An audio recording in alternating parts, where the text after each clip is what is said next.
Hi, my name is Mindy, and 4 years ago, almost 4 years ago, I asked my husband for a divorce, and he instead took his own life 2 days later. And I was in a major process of transformation at the time, and I was going through a lot of self care, a lot of journaling, a lot of coaching and therapy, and a myriad of different things. And one of the things I was heavily doing at the time was journaling. And so, um, since he passed away, since he died, I have been writing a book. And in the process of writing that book, I've gone back over some of my old journals and stuff. And so the other day I found one, and it's just really been kind of weighing on my heart to share some of these things because I know that sitting at home alone in the quiet, watching YouTube videos, looking for just any sign of what I could do, should do, would do, what would benefit me, etc., is totally a place where I have been. I scoured the internet looking for advice many, many different times throughout my toxic marriage and relationship. And there were things I found that were helpful, and then there were things that I found that I had to find elsewhere, deeper, with more work, more therapy, and even more money. And ultimately, those are the kind of things that I would like to share in my book and here on this YouTube channel. So I want to read a few of the things out of my journal. I don't know, it's pretty emotional, of course. Looking back on me preparing myself to exit my toxic marriage that was emotionally abusive. It was pretty much everything but physically abusive. There was very, very little. I can't say it wasn't it was 100% physically abuse free, but that was not really part of it. It was mostly covert things, which is part of why I stayed for so long. But anyway, it's a long story. It'll be something that I'll have to share over multiple videos. But for now, I would like to take you on this little journey of my preparing to leave my toxic marriage and kind of walk you through the process of what helped me do it, not just to share my nitty gritty details with you, but to also give you some tools that could be helpful if you find yourself in a similar situation, trying to plan to, whether or not you should exit, or really once you've made the decision that you should exit the toxic relationship that you're in. So, on April 26th, 2021, I wrote, "Today I had my one on one with Emily, a life coach friend of mine. Holy shit, was it powerful. I told her about how I was feeling with Jason, still unsure, still leaning towards divorce. She said I need to make a decision. I know she's right. I meant what I said when I told Jason that I think our relationship has run its course and that we can't become who we're supposed to become as long as we're together. I meant I can't become who I'm supposed to be as long as we're together. Yes, it sucks and it hurts, but I think he feels it too. He told me last night that he is stressed out just being here, that he dips more chewing tobacco in his lip, and needs more coping skills just to be here at home around me and the kids and the animals. He is still threatening to kill the dogs and the cats, and that is something I can't stand by and allow. I can't be okay with him berating me and our children and calling that tough love. I feel like the more I've removed the trauma from my life, the more of a trauma bond than actual healthy grown up love. That we had more of a trauma bond than an actual healthy grown up love. It seems like the more healed I become, the more of a problem he has with me. Our kids don't feel secure or safe around him. As soon as he walks in the room, the entire mood shifts. He lies and gaslights all three of us. He stays focused on the problem, not the solution. He thinks that by making others feel bad, it will help him feel better. He isn't interested in growth and connection. He seems like he is somewhere that is a million miles away, an impenetrable fortress that no one, not even he, can get into. I don't feel like we get through to each other. I don't feel like we communicate effectively. The only time I feel as if I'm connected and talking to the real him is when we are fighting. If he cannot heal his own shit, own up to his untruthful nature, and join me in this new healing paradigm, then we need to call it quits. I am ready for someone who is authentic, someone who admits faults and mistakes, someone who can even connect with me without trying to control every aspect of our lives, someone who actually supports me, mind, body, and spirit. I'm ready for a calm, peaceful kind of love, one that doesn't keep score, doesn't hurt me out of spite or defensiveness, someone who is willing to initiate growth and difficult conversations with compassion. I'm ready to connect and create the life I've always dreamed of.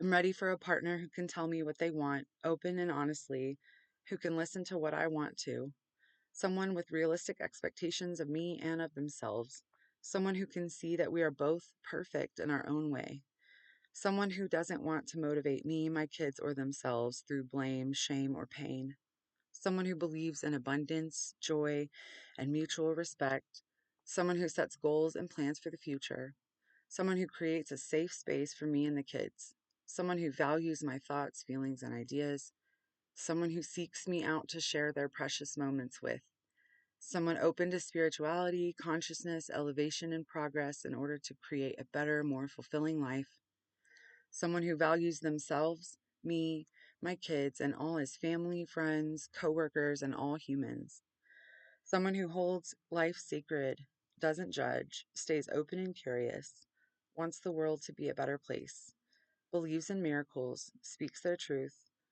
holds commitments to himself and others, carries dignity in high regard, values himself, cares for himself and others, has a healthy relationship with his family, friends, and exes, strives for something better while full of gratitude for what he has now, someone who inspires and motivates me to be the best version of myself, someone full of grace, understanding, and forgiveness for himself and everyone else in his life, sturdy, steadfast, humble yet brave, vulnerable, honest, and kind.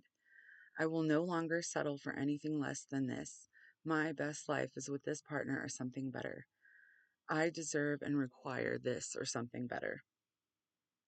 So when I wrote that, it became this basically prayer for the kind of partner that I would want in the future.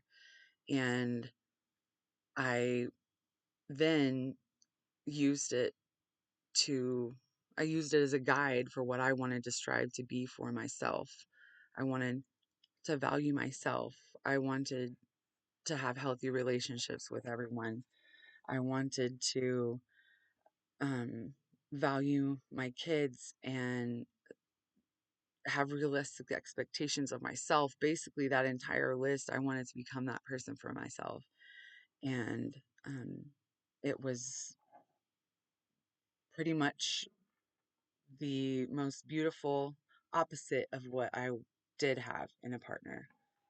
So having that all written out on paper helped me a lot. I think that it was partly um, activating like a manifestation of all of those things that I later did find in a partner. Maybe not 100%, but I do have a partner that fits the bill on those things now. And it's pretty crazy to see it 4 years ago, just me writing it out, wanting it, and now I'm experiencing those things. So the next thing, that was April 26, 2021. The next thing was May 4th, 2021. Was, I had been on a call with a group um, coaching program that I was in. I was actually in my life coaching certification program at this time. So on one of my certification calls, one of my, um, I had brought up like they knew what I was going through. I was sharing personally details of my life and how I was contemplating divorce heavily over the last several months. Um, Again, after years of trying to make it work. So one of the women on the call advised me to, try to think about like the worst case scenario. And she specifically called it an oh shit list. She was like, write out like what are the worst things that could happen? Because I kept stopping myself from exiting this toxic, horrible marriage because of these things that were so unknown. And as long as my brain kept going to the unknown of like, oh shit, what if the worst thing happens? Everything would make me stay because I couldn't feel any safety in the shit hitting the fan. And I knew that me leaving would be the shit hitting the fan. I knew that threats of suicide had happened before. I had never told him I would leave before either. He was always the one who threatened to leave, but I was very, very worried about that. And among many other things that he had specifically outright threatened in our time together that would happen if we were to separate or if I was to leave, etc. So this is extremely vulnerable. I just want you to know, sharing this with you. I created this oh shit list on May 4th, 2021, and I came up with 24 things that were whatever my brain was feeding me that were the worst thing that could happen. Um, Number one, okay, I wrote oh shit list, worst case scenarios of how things could go during the divorce process.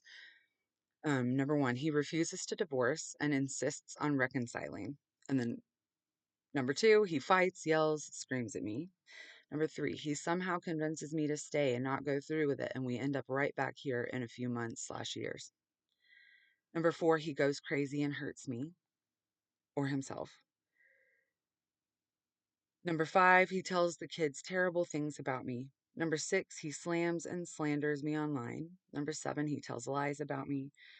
Number eight, he makes my life a nightmare. Number nine, he disagrees on splitting assets and custody. Number 10, he forces us to go to court. Number 11, he drags out the process for years. 12, he makes the children feel like this is their fault. Number 13, he tells my family lies about me. Number 14, he destroys my or our property. Number 15, he hurts our animals. Number 16, he continues to fight.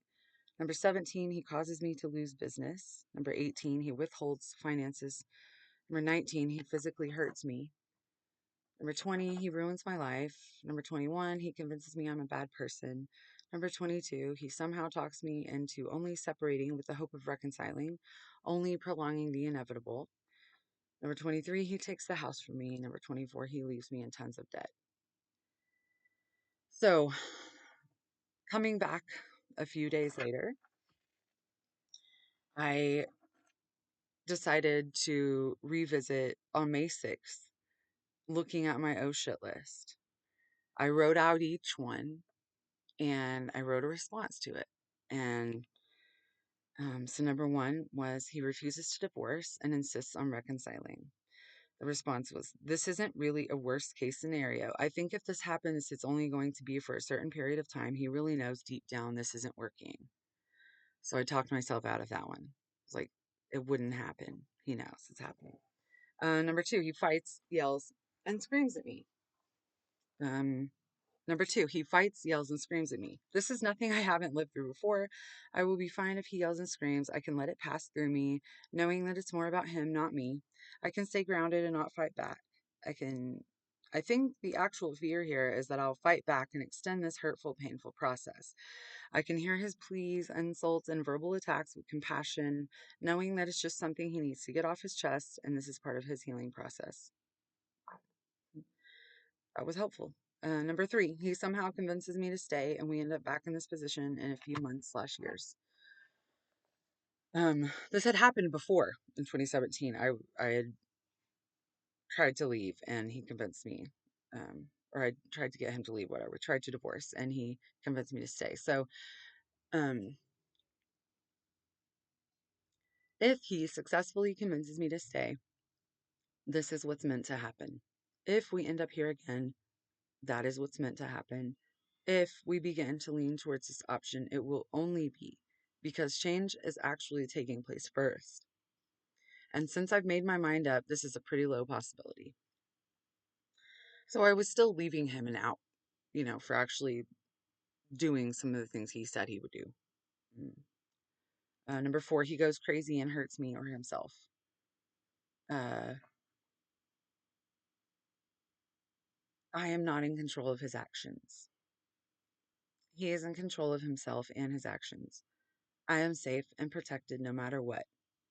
My guides and angels will give me the right words to say in order to keep me safe.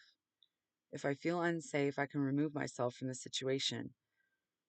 If he puts me in a position where I feel unsafe, I will walk away. I will be safe and protected. His possible attempt to cause me pain, emotionally or physically, will be unsuccessful. If he threatens to hurt himself or actually hurts himself, that is not my fault. He and his actions are not my responsibility. If he does something unsafe, he will reap the consequences.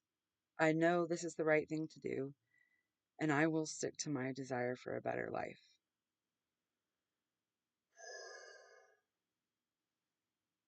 There have been multiple times since my husband's um, chose to take his life instead of divorce me. There have been multiple times since my husband's suicide that people have asked me whether I struggled thinking it was my fault, or they say, I hope you don't feel like it's your fault. I hope you know it's not your fault. And my answer has always been, yes, I know. I knew before he did it that it wouldn't be my fault if he did it. And this was why.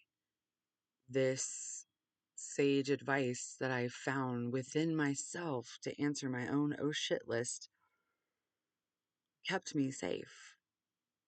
Um, that's heavy. Number 5, he tells the kids terrible things about me. Well, he already does this. He's already affected the way the kids feel about me. My children know that I love them. I am committed to their safety and well being. I can continue to commit myself to their well being, knowing that everything happens in perfect timing. They will receive exactly what they need, whether it seems helpful at the time or not. I will make sure they are surrounded by support and that they know the truth and that love them and support them. Number 6, he slams and slanders me online. He will not be the first or last scorned spouse to do this. He will understand the legal ramifications of this, and this will help me. Number 7, he tells lies about me. This is inevitable. He can hardly tell the truth as it is, so this is highly likely. When this happens, I know that the people who truly know him, and especially those who know me, will know his lies and won't get far. Anyone he can convince his lies are true don't matter and can't hurt me. Number 8, he makes my life a nightmare. While he has the power to create conflict, inflict trauma and drama, and cause major problems and setbacks for me, he cannot control the way I perceive it. I have lived in a nightmare with him before, so I can live through it again, or I can reframe it to be something pleasurable and desirable. Number 9, he disagrees on splitting assets and custody. I will be okay. The courts will protect me. I will walk away with a bright future.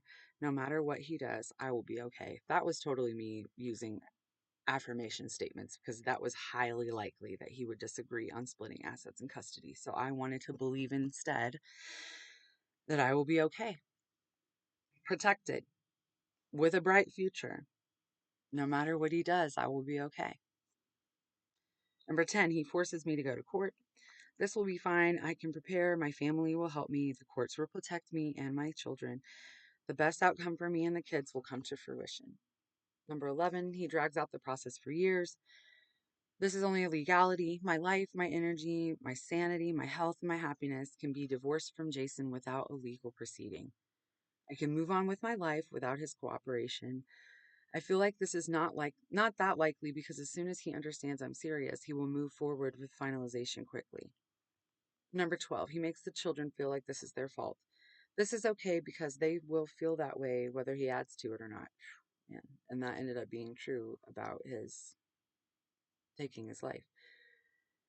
I know that my mission to be a good mother and to give my children what their souls need is going to be stronger than anyone else's need for passing blame, etc. I know that my mission to be a good mother and to give my children what their souls need is going to be stronger than anyone else's need for passing blame.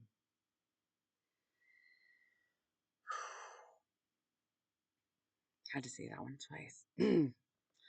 He tells his family lies about me. This is pretty likely. My family will stand by me, and even if they don't, I will know who I can and can't trust.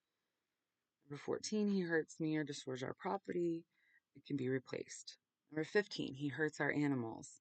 I will hold him accountable legally for this. I think it's unlikely that he will go through with this because he knows he can get in trouble for it, although he threatened constantly to hurt him. Number 16, he continues to fight. I will continue to not fight back. He will eventually stop fighting and leave me alone.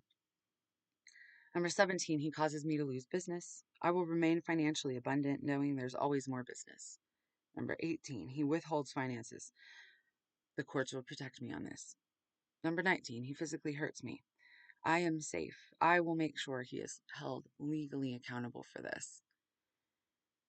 Number 20, he ruins my life. Not going to happen. I will not let that happen. Number 21, he convinces me I'm a bad person. See above.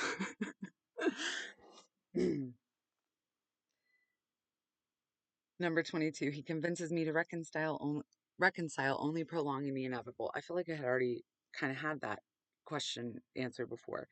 Um, if that is meant to happen, it's supposed to happen, and I will only get stronger. Number 23, he takes the house from me.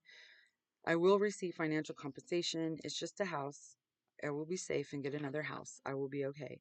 Number 24, he leaves me in tons of debt. I've been in debt before. I'm not scared of it. I've gotten out of debt before. I will be in and out of debt till the day I die. It means nothing about who I am. So, going back through, going back over the list of all of the oh shit scenarios that could and would happen if I were to divorce my toxic ex really helped me wrap my brain around what the ramifications of each of those things were. And when I look back on it now, I know that those things gave me the confidence to say, yes, I want a divorce. No, there's no reconciling it. Yes, I've made up my mind. This is it. And one of the things that I'd been afraid of for years, that he would take his life if I divorced him, actually came true. And because of my pre work and because of the list that I'd made and the way that I'd already championed myself out of it, I didn't blame myself. And I was able to create a very beautiful life after that loss. Um, it was really fucking hard, but having that already was really, really helpful. So,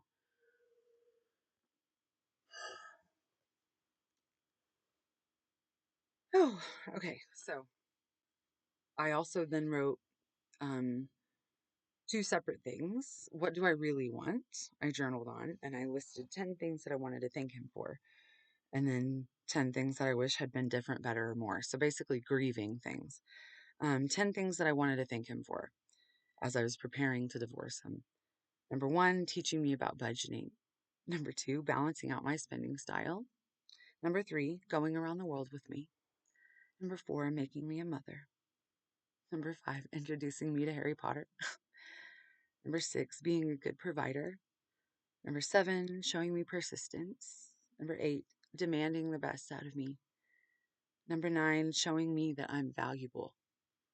Number 10, supporting me the only ways he knows how, by challenging me.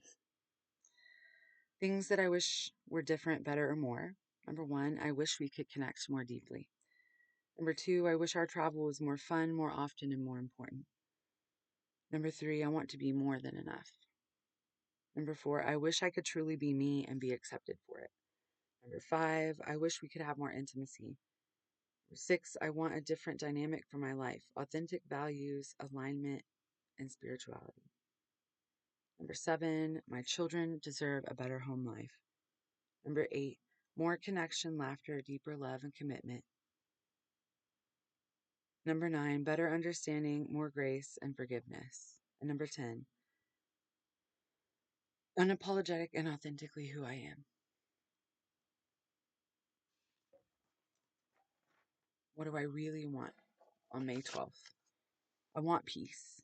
I want to have a fulfilled life. I want my kids to be free and to grow and be themselves and grow into who they are. Number two, I want someone to love me for exactly who the fuck I am. Someone who craves me, my body, my mind, my soul, my passion, my purpose, my entire humanly and heavenly form, and wants all of me. Number three, I want to live my purpose every day. I want to love myself and let myself be loved. I want to be able to be who I am and be accepted, even with my flaws. I want someone who supports me and believes in me. Number four, I want to feel comfortable in my home. I want to be free to invite people over and allow my kids to be themselves fully as well. I want to be able to do hard things together and grow together. Number five, I want beautiful honesty that's full of care, grace, and compassion. I want to be able to tell the truth and know that it's safe with whom I've shared it.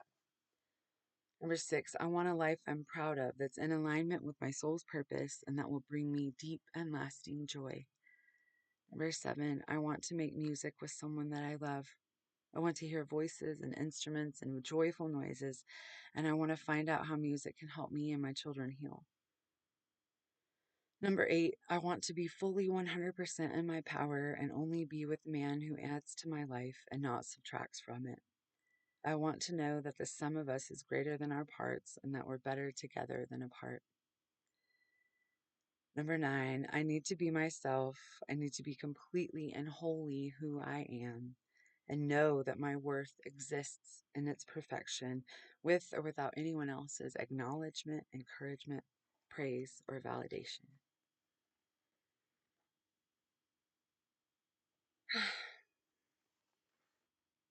So that was May 12th. I wrote,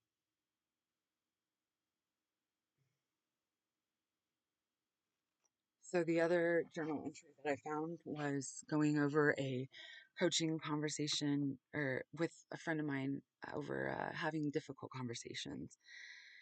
Um, these were the questions that she asked me. What is the problem? I said, I am unhappy. We have changed. It's still not working.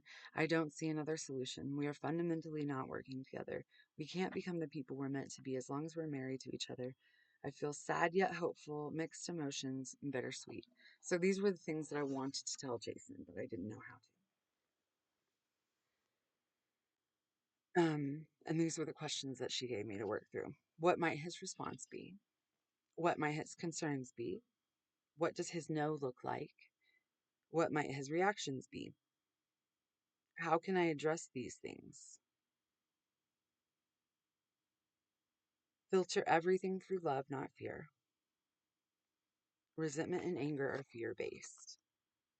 Create the ideal environment for having this conversation. Uninterrupted and extra time allotted than I think I need. Plan for the kids to be somewhere. Prepare a script. I wrote, our relationship is important to me and I want to honor that and have this conversation. Prepare your heart and mind before you have this conversation. Go into it open and loving. The goal of the conversation is for us both to feel seen and heard. Remind yourself that the goal is to turn over all the puzzle pieces. The goal is progress, moving forward. Be kind. He isn't prepared. He's defensive. Start on a positive note. Thanks for being open to having this conversation. Let's do this in a way that we haven't done it before. Set the stage. So important for me to know how you think and feel about this. Avoid becoming defensive. Ask for a breather and apologize. Keep shared goals front and center. All about the kids. We both want what's best for our kids and each other. Here's what I see as the issue. This is why. Try to address them one at a time. Tell me how you see it.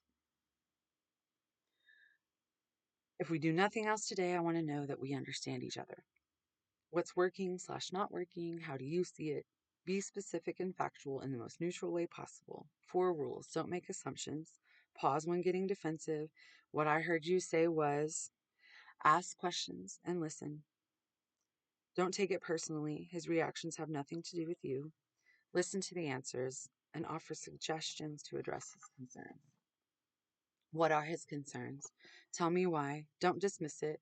Don't have to agree to address it. Here's a possible solution. Creative solutions.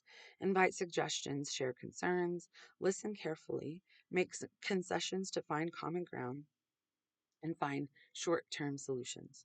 Decide your next steps. So, knowing those things and going over that as I prepared the conversation to tell my ex that I wanted a divorce was really helpful. And then on May 11th, I think I got a little bit out of order writing in here, but um, these are the questions that I wrote after my coaching training call. Can I handle it? Oh, I'm sorry. Hold on. Let me back up. So I pulled a card and it said a win-win outcome is forecast. Remember, people come to us for a reason or a season. If a relationship is ending right now, it's doing so at the right time, so try not to fight it. May 11th, 2021. Let go of that which is falling away. It's time for you to make a new decision. The questions I wrote: can I handle it? What will/can I do? What is the best alternative? How likely is that? What do I desire? What is the truest, most beautiful version of this? Courtesy of Glennon Doyle. Am I willing to feel the sensation of? Can I handle my own reaction? And an important part of creation is destruction. Trust the process. When it feels like I'm destroying my whole world/life, it's because I'm creating something new. So, a few days after I wrote that, on May 21st, 2021, May 19th, 2021, we had the conversation that I'd prepared for. And at the end of the conversation, we had agreed on the resolution that we would get a divorce. It was on a Wednesday. And on that Friday, the 21st, it was my kid's last day of school. And that was the day that he decided to take his own life. That was something that I had feared for a really long time. I know that it's not that uncommon for people to threaten it, especially at the end or potential end of a relationship. And really, that's why I'm sharing these things. That's why I'm sharing my story, because if you are with a partner who is abusive and toxic and hurtful and says these things to you when you try to leave, just know that you can prepare yourself beforehand. You can reach out to a trusted professional. And even if all you have is YouTube videos, you can watch this video. You can write these things down. You can write these things down in your own journal, on your own just regular ass piece of paper. You don't need so much support outside of yourself. Yes, you do need support. Consider this support. Consider this the nudge that you needed to know. Stop waiting for the stars to align a certain way. This is it. This is the stars aligning as you watching this. And knowing that, understanding that you have the power and you have the answers within yourself. No one gave me these answers. These came from me, to me. People help me with the questions, and that's really what I want to help you with. So if you are in a similar place, I do encourage you to go back through, write down some of these questions and journal on them yourself, and just know and trust that your future self is waiting for you on the other side. I can't even fathom who I was 4 years ago, as I was preparing to leave my ex. And yeah, you owe it to all of the pain that you've endured to make it into something um, worthwhile when the time is right. So yeah, just know that, I stand with you in solidarity, no matter what situation it is you're facing, no matter what type of relationship you're in that is in that codependent, toxic cycle. Just know that you do have the strength to be on your own, and I'm supporting you from here. So thank you so much for listening. Take care. Love you, mean it.